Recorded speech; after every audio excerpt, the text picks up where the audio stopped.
അപ്പോഴപ്പോഴും കാണുന്ന അവസരങ്ങളെ ഉപയോഗിച്ചുള്ള നവകേരള സദസ്സിനെ വിമർശിക്കുന്നത് ജനം അംഗീകരിക്കുമോ?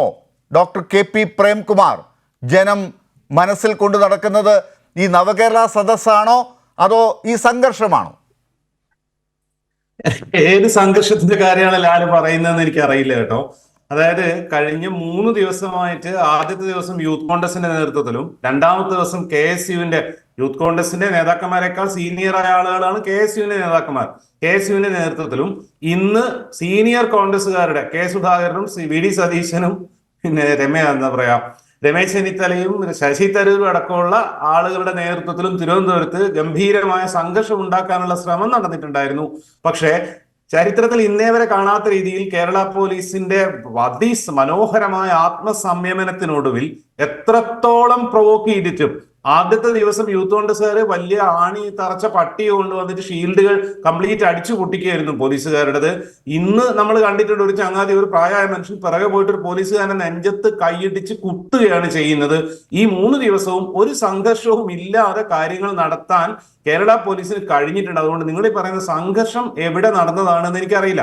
പിന്നെ വളരെ കൃത്യമായ ഒരു പൊളിറ്റിക്സും സ്ട്രാറ്റജിയും മുന്നോട്ട് വെച്ചുകൊണ്ടാണ് നവകേരള സദസ്സ് കേരളം മുഴുവൻ യാത്ര ചെയ്തിട്ടുള്ളത്. തുടക്കത്തിൽ തന്നെ മുഖ്യമന്ത്രി വളരെ വ്യക്തമായിട്ട് പറഞ്ഞിട്ടുണ്ട്. കാരണം 7ാം വർഷം 8ാം വർഷത്തിലേക്ക് കടക്കുകയാണ് ഇടതുമുന്നണി സർക്കാർ. ഈ കഴിഞ്ഞ 7 വർഷം കൊണ്ട് എന്തൊക്കെ കാര്യങ്ങൾ ചെയ്തു എന്ന് ജനങ്ങളോട് പറയാനും ഇപ്പോൾ അനുഭവിക്കുന്നതും ഇനി അങ്ങോട്ട് പോകുന്നതിനും തടസ്സമായി നിൽക്കുന്ന കേന്ദ്ര ഗവൺമെന്റിന്റെ പ്രതികൂല നിലപാടുകൾ എന്തൊക്കെയെന്ന് ജനങ്ങളോട് വിശദീകരിക്കാനും ഇനി അങ്ങോട്ട് LDF സർക്കാർ ചെയ്യാൻ വിചാരിക്കേണ്ട കാര്യങ്ങളും ജനങ്ങളോട് നേരിട്ട് പറയാനാണ്. അതായത് നിങ്ങൾ മാധ്യമങ്ങളിലൂടെ പറഞ്ഞിട്ട് വിശ്വാസമില്ല എന്നുള്ളത് ജനങ്ങളോട് നേരിട്ട് പറയാൻ വേണ്ടിയിട്ടാണ് നവകേരള സദസ്സ് ചെയ്തിട്ടുള്ളത്. അതിനെതിരെ UDFന്റെ അല്ലെങ്കിൽ മീഡിയയുടെ പ്രതിപക്ഷത്തിന്റെ റെസ്പോൺസസ് എന്തൊക്കെയാണെന്ന് നോക്കൂ നിങ്ങൾ. ആദ്യം വന്നിരുന്നത് ബസ്സിനെതിരെയുള്ള പ്രചരണമായിരുന്നു. കെ മുരളീധരനെ പോലുള്ള ആളാണ് ഈ ഭൂലോക മണ്ടത്തരം പറഞ്ഞത്. ഈ 6 വീലുള്ള ബസ്സിന്റെ അകത്ത് 21 ആളുകൾ ഇരിക്കുന്നത് കൂടാതെ നീന്തൽക്കുളവും അടുക്കളയും കോൺഫറൻസ് റൂമും ഒക്കെ ഉണ്ടെന്നുള്ള ഭൂലോക പൊട്ടത്തരം പച്ചക്കള്ളം പ്രചരിപ്പിക്കുകയാണ് ആദ്യം ചെയ്തത്. പിന്നെ നോക്കൂ നിങ്ങൾ, കല്യാശ്ശേരിയിൽ ഇവർ ബസ്സിന് മുന്നിൽ ചാടി കരിങ്കൊടി പ്രകടനം നടത്തി. അവിടെ ഉണ്ടായിരുന്ന ഇടതുപക്ഷത്തിന്റെ പ്രവർത്തകർ, ഡിവൈഎഫ്ഐ പ്രവർത്തകർ കായികമായിട്ട് ഇവരെ നേരിട്ടു. അത് ശരിയല്ല എന്ന അഭിപ്രായമുള്ള ആളാണ് ഞാനും. അതിന്റെ പിറ്റേ ദിവസം PK കുഞ്ഞാലിക്കുട്ടി പറഞ്ഞ എന്തായിരുന്നു അറിയോ? നമ്മൾ ഇതിന് പകരമായിട്ട് എല്ലാ നിയോജക മണ്ഡലങ്ങളിലും കുറ്റവിചാരണ സദസ്സ് നടത്തുന്നുണ്ട്. ഇതായിരുന്നു UDFന് അതിനോട് റെസ്പോൺസ്. അതിന്റെ അവസ്ഥ എന്താ? ഇപ്പം എത്ര ഇടങ്ങളിൽ കുറ്റവിചാരണ സദസ്സ് നടന്നു, എവിടെയൊക്കെ ആരെങ്കിലും ഉണ്ട്? അതായത് നവകേരള സദസ്സിനെ പ്രതിരോധിക്കാൻ വേണ്ടിയിട്ട് UDF കൊണ്ടുവന്ന ഏറ്റവും പ്രധാനപ്പെട്ട റെസ്പോൺസ് കുറ്റവിചാരണ സദസ്സ് എന്നുള്ളത് 8 നിലയിൽ പൊട്ടി പണ്ടാരമടങ്ങിയിരിക്കുകയാണ്. ഒരിടത്തും അത് നടത്താൻ അവർക്ക് പറ്റിയിട്ടില്ല. പിന്നെ അവർ പിന്നെയും കരിങ്കൊടി കാണിക്കാൻ തുടങ്ങി. അപ്പോഴാണ് മുഖ്യമന്ത്രി പറഞ്ഞത് ദൂരെ നിന്ന് കരിങ്കൊടി കാണിക്കുന്നു, ടാറ്റ കാണിച്ചു കൊടുത്തു, ഹായ് നല്ല രസം എന്ന് പറഞ്ഞിട്ടുള്ളത്. അത് രസമില്ലാതായപ്പോഴാണ് ഇവർ 2ാം ഘട്ടത്തിൽ ഷൂ വലിച്ചെറിഞ്ഞത്. അന്ന് രാത്രി KSUക്കാരൻ പറഞ്ഞു ഇനി അങ്ങോട്ട് ഷൂ എറിയും എന്നുള്ളത്. പിറ്റേ ദിവസം രാവിലെ UDF മുഴുവൻ ഈ ഷൂ എറിയൽ പരിപാടിയെ ഡിസോൺ ചെയ്തു. അതിനുശേഷം ഇവരെല്ലാവരും കൂടെ ഓടി ശബരിമലയിൽ പോയി. അവിടെ എന്തോ കുഴപ്പമുണ്ടാക്കാൻ പറ്റുമെന്ന് വിചാരിച്ചു. അത് നടന്നില്ല. അവിടുന്ന് ഇറങ്ങി വന്നതിന് ശേഷം അതിനേക്കാൾ വിചിത്രമായ കാര്യം നമ്മൾ കണ്ടത്, ഇവരെല്ലാവരും കൂടെ ഈ ഗൺമാൻ സന്ദീപിന്റെ പിന്നാലെ പോകുന്നതായിരുന്നു. മുഖ്യമന്ത്രിനെ വിട്ടിട്ട് മുഖ്യമന്ത്രിയുടെ ഗൺമാനെ രാജിവെപ്പിക്കാൻ. ഇന്ന് തിരുവനന്തപുരത്ത് നടന്ന ഈ മഹാപ്രക്ഷോഭം ഗൺമാനെതിരെ നിലപാടെടുക്കണം എന്ന് പറഞ്ഞിട്ടാണ്. പിണറായി വിജയൻ രാജിവെക്കണം എന്ന് പറഞ്ഞിട്ടല്ല. അതിനുശേഷമാണ് മഹിളാ കോൺഗ്രസിന്റെ മനോഹരമായ പ്രകടനം നമ്മൾ കണ്ടത്. കറുത്ത പാവാടയും പൊക്കിപ്പിടിച്ചിട്ട് ബിന്ദു കൃഷ്ണയൊക്കെ നടത്തുന്ന പരിപാടികൾ. പിന്നെ ഇതാ മറിയക്കുട്ടി രംഗപ്രവേശനം ചെയ്യുന്നു. ഇനി മഹിളാ കോൺഗ്രസിന്റെ പ്രിയങ്കാ ഗാന്ധിക്ക് പകരമോ ബിന്ദു കൃഷ്ണയ്ക്ക് പകരം കണ്ട് മറിയക്കുട്ടിയെ മുന്നോട്ട് കൊണ്ടുവരുന്ന സീനിൽ എത്തി നിൽക്കുകയാണ്. അതായത് വളരെ വളരെ കൃത്യമായിട്ടുള്ള ഒരു മാസ്റ്റർ പ്ലാൻ നടപ്പിലാക്കിക്കൊണ്ട് നവകേരള സദസ്സ് പൊളിറ്റിക്കലായിട്ടും ഗവൺമെന്റ് ലെവലിലും വലിയൊരു ഡിസ്കോഴ്സ് ആയിട്ട് പോയിക്കൊണ്ടിരിക്കുന്ന സമയത്ത് അതിനെ പ്രതിരോധിക്കാൻ പറ്റുന്ന ഒരു സമരത്തിന്റെ ഒരു വേവ് ഉണ്ടാക്കാൻ പോലും കോൺഗ്രസിനോ UDFനോ പറ്റിയിട്ടില്ല. മാത്രമല്ല ഇതേ സമയത്ത് ഗംഭീരമായ സമരം കേരളത്തിൽ നടത്തിയത് SFI ആണെന്നുള്ളതാണ് അതിന്റെ തമാശ.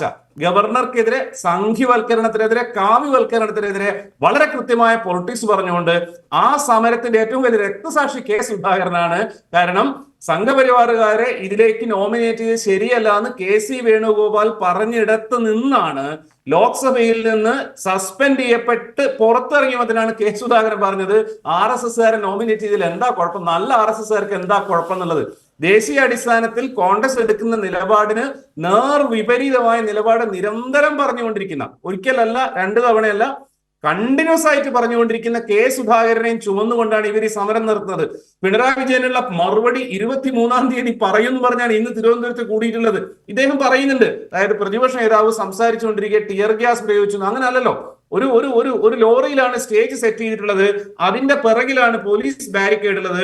സുധാകരൻ സംസാരിച്ചു കഴിയുന്നു, കോൺഗ്രസ് പ്രവർത്തകർ പോലീസ് ബാരിക്കേഡ് പൊളിക്കുന്നു, പോലീസിനെ കല്ലെറിയുന്നു, അവർ വെള്ളം ചീറ്റി സ്റ്റേജ് നനയുന്നു. അതോടെ ഇവന്മാരൊക്കെ സകല നേതാക്കന്മാരും വീട്ടിൽ പോവാണ്.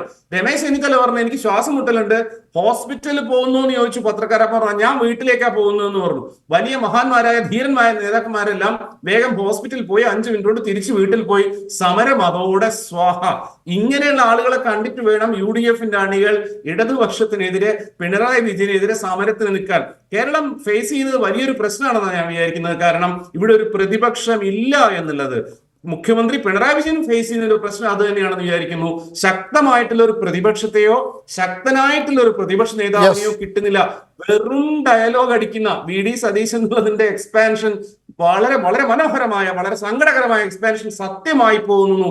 വെറും ഡയലോഗ് സതീശനായിട്ട്. അദ്ദേഹത്തിന്റെ ഡയലോഗുകളൊക്കെ ഗംഭീരമാണ് കേട്ടോ. അയാൾ വായിച്ച പുസ്തകങ്ങളെ പറ്റിയിട്ട്, രാഷ്ട്രീയത്തിനെ പറ്റിയിട്ട്, കാംബ്രിഡ്ജിൽ പോയിട്ടൊക്കെയുള്ള ഡയലോഗുകൾ ഗംഭീരമാണ്. പക്ഷെ ഗ്രൗണ്ടിൽ ഇറങ്ങി ഒരു വസ്തുവും ചെയ്യാൻ പറ്റാത്ത അവസ്ഥയിലേക്ക് കോൺഗ്രസും UDF മാറി എന്നുള്ളത് കേരളത്തിൽ ഒരിക്കലും സന്തോഷിക്കാൻ പറ്റുന്ന കാര്യമല്ല എന്ന് വിശ്വസിക്കുന്ന ആളാണ് ഞാൻ. ഇവരുടെ അവസ്ഥയിൽ ആദരാഞ്ജലികൾ അർപ്പിക്കാൻ മാത്രമേ പറ്റുള്ളൂ.